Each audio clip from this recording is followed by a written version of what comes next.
Yo, what's poppin', everybody? Welcome back to another episode of Key to the Streets. It's your boy, Mike Gomes. Today, we're going to go over a deal that we are closing on next week. We're buying this deal. But before we do that, if you guys haven't watched yesterday's video, we went over everything that we put in our contracts to protect ourselves and everything that we write up in our contracts. I got a ton of DMs saying, yo, Mike, that was some fire. I can't wait to go lock up some deals and, protect ourselves and lock these things up right. But today, what we're going to go over is the deal that we're buying. And this deal is a risky fix and flip. However, we are still buying it because we have multiple exit strategies. So that's what we look at, right? When we're ever buying a house, we're looking at, okay, if the first exit strategy does not work, do we have a definite second exit strategy? And for this one, we do. So this one is in the middle of the hood. That's why it's a risky fix and flip. Main reason being is because when we go to list it up on the market, I don't know if any end buyer is going to get excited about being in the middle of the hood. Literally, there's like a condemned property right next to it. So it is sort of risky. However, the price point that we got it at, it sounds like it's going to be a good deal. And we just saw one list right down the street for a really good price point too. So we're going to contact that realtor and see what happens and see if they find an end buyer for it. But we're fairly confident that we're going to end up finding a buyer for it. But let's go over the exit strategies and why we're able to buy this deal and why we are confident, no matter what, that we're going to make money on this deal. So let's get into it. So I'm going to call this one the first exit strategy. First exit, which is a flip, meaning we're going to buy this house in cash, and then we're going to put some love into it, and then we are going to relist it on the market and find an end buyer. An end buyer being a retail buyer, some type of family or somebody like that that's going to go out and get a loan and live in the property. So this deal, we are buying purchase price for $33,500. Okay. I'm going to go over like what we're into the deal at. So this is, let's call this the first close. Okay. First close when we are buying it, when we are closing on it. So we're buying it for $33,500. So we got to come up with that for the purchase. But there's also some other things that we got to come up with. We got to come up with some closing costs. Closing costs are going to be about $5,000.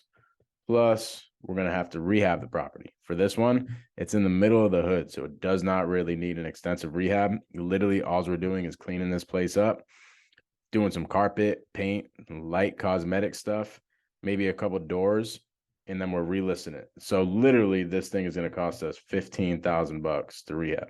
That's what we have budgeted. So all in, if you do this math, let me do some quick math really quick. 33 plus 5 plus.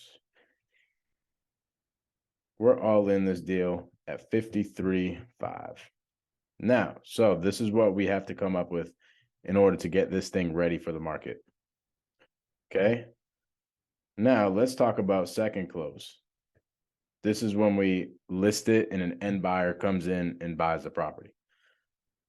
So our ARV, which is our after repair value, what this property is going to be worth after we put this $15,000 worth of rehab into it, is $100,000, which is fairly conservative. We just saw the one that I was just talking about. It's the same exact property, pretty much right down the street, listed for $125,000. That was literally like a week ago. I'm going to call the realtor probably tomorrow to see exactly what that has been like as far as activity. But we're hoping as far as other sold. So let me back up a little bit. We don't use our comps for listed properties, right? So we never use our comps for listed properties. We were just excited that one listed right down the street, and we hope that it closes quickly. So our comps told us this. This is what our comps are. Comps are sold properties, things that have sold recently. This is what our comps told us. However, a property that's listed was a little bit over that. Now, what do we know? These realtors sometimes list properties too high, so maybe that's the case. But we're hoping that thing goes like hotcakes and it goes at that 125 or higher. That way we can juice this ARV up a little bit. But a conservative ARV for us after the sold comps that we looked at is $100,000. Okay, so we're going to resell this property at $100,000. But when we do that, we're going to use a realtor. So we have to minus the realtor. That's going to cost us 5%. So on $100,000, 5% is 5K. So we got to subtract 5K. We're also going to have closing costs. Let's call the closing costs just 5K. We also brought a private money lender on this deal. We're going to have to pay the private money lender interest. We're paying him a straight interest fee on this one, a cash on cash interest, which means like he gave us some money and we told him, hey, on this money that we gave you, that you gave us, we're going to give you a straight interest fee at the end of it. So no payments during the project. We're just going to pay you all your interest at the end, and it's a straight fee. That is going to be $5,500. So this is a private money lender, like somebody that just has a bunch of cash, regular person, not an institution like a hard money lender. A hard money lender is a little bit different. For this one, our purchase price was fairly low entry to get in this deal. So we're just like, hey, let's just bring in a private lender on it to make things easier and cheaper, to be honest. So look at this, right? If we sell this property at 100K, we have to minus 5 for the realtor, minus 5 for closing costs, minus 5,500 for that. That leaves us at about 84.5.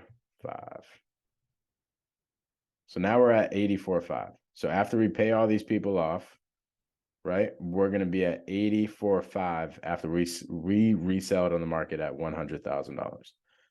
Now remember, what were we all in at? We're all in at 53.5. So how do we figure out our profit? We take this 84.5 and we subtract the 53.5, which leaves us with $31,000. So $31,000 is our projected profit, which is cool. That's a good deal for us, right? So hopefully all goes well and we cash out the private money lender and we get this deal wrapped up in like 90 days.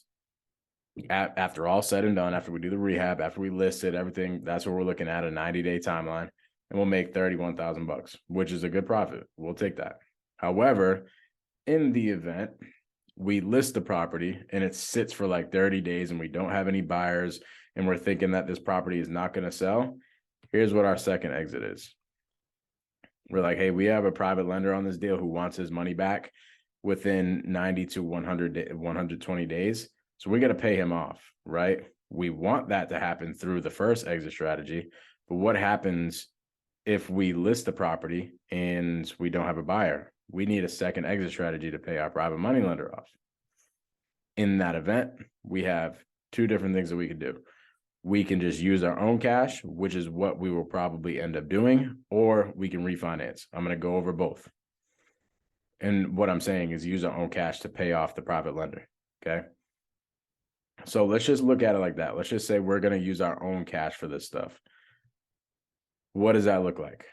Well, our own cash is our all-in number. We're going to have to come up with this number, right?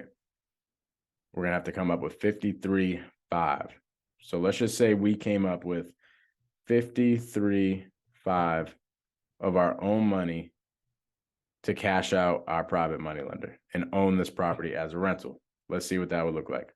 Well, we found out that on Section 8, this thing rents out at $1,400 a month. Section 8 is guaranteed money from the government coming in every single month, right? So let's just see how we underwrite this rental. We take this $1,400 and we times it by 0.15, which is 15%. Why do we do that? We do that because we want to factor in some maintenance cost. We want to factor in maintenance. We want to factor in rainy day money. We also want to factor in a property manager. So off the bat, we're taking 15% off of this. And that's for like what I said, maintenance, rainy day, private money lender, actually, and one more thing. That includes vacancies as well. Vacancies when we're in the middle of changing tenants or whatever the case is, right? So 15% right off the bat. What is 15% of 1,400? What does that bring us to? So we're going to have to minus 210 right off the bat. That brings us to 1190. However, what do we still have to do? We still have to pay our taxes. Our taxes are probably going to be taxes actually and insurance. So we also have tax plus insurance. This property isn't in a crazy taxed area, nor is the insurance going to be crazy. So let's just call this, to keep it simple, that 190. So let's just call taxes and insurance 190 bucks. That leaves us with 1,000 bucks. This is very, very, very simple numbers. So let's look at this. 1,000 bucks. What is that? That is our cash flow.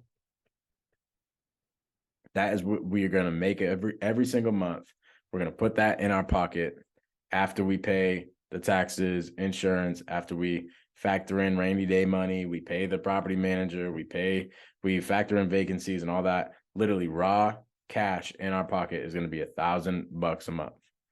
So how do we find out if this is going to be a good deal? Well, you got to factor in, right, what we are doing in this business. We're investing. So how do we figure out if something is a good investment? An ROI. So our return on investment. We got to figure out, what is that return on investment? How do we figure that out? Well, the return on investment in any business is how much cash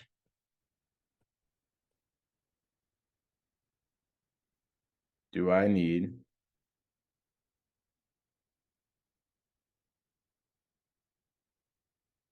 okay, hold on.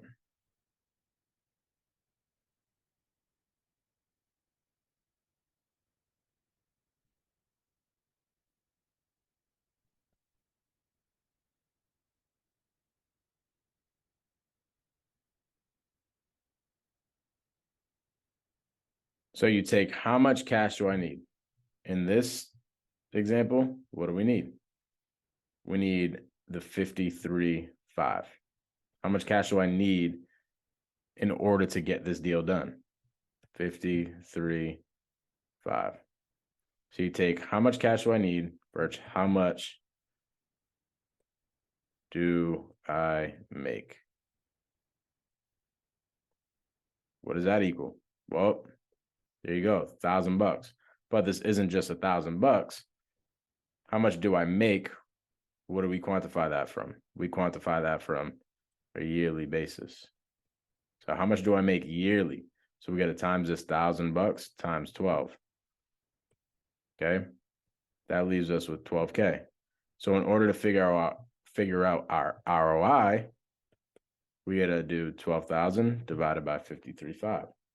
What does that bring us?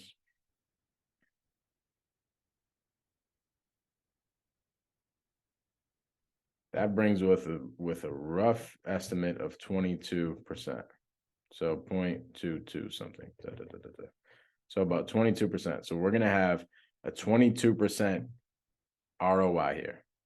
We're going to put in 53,000 bucks and some change, and we're going to get back 12,000 bucks every single year, which makes sense, because let's think about this, right? You don't get this 22% in the stock market. You don't get this 22% in bonds or anything like that. There's so many different things that come along with like owning property, not just this percentage. Like real estate is the best investment ever. Not only is it the best percentage, but there's also a bunch of benefits that you don't get in anything else, like stocks or bonds or anything like that. Not crypto. You don't get a hard asset. You don't get all these other crazy benefits. So let's think about this. You're getting 22% along with all the benefits of owning a property. Pretty good deal. So that's why we are okay with doing this. Because why? We have this 53,500 bucks to deploy worst case scenario. So worst case scenario, we don't sell the property. We have to come up with 53.5 of our own, or we just raise it from a private money lender that doesn't mind being holding on to a property long term with us, right? So we could do that, or we could end up refinancing. So that would be essentially kind of the third exit. Third exit would be a refi. So I'm not going to go over all the numbers. of a refi. We're not going to go down there. Maybe we'll go down that road on another video. But essentially what we would do is we would go to an institutional bank, and of this, where's our ARV? Our ARV is $100,000. Of this ARV, they would lend us about 75% of that ARV. So they're going to lend us at 75%, and we're going to have to pay that every single month. Obviously, that's going to eat up at this $1,000 cash flow. But what would the ROI be if we ended up getting a refinance loan? Our ROI would be infinite. Infinite. Why? Because it's none of our own money, right? I hope this helped y'all. This is a little bit more in depth than my other videos. Some of the numbers were kind of crazy, right? But this is how we underwrite deals.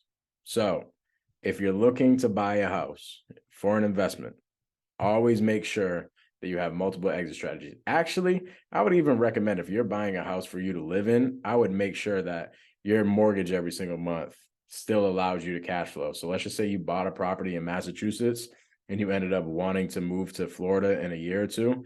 You would want to make sure that when you bought that house in Massachusetts, your mortgage still allowed you to go rent it out and make money.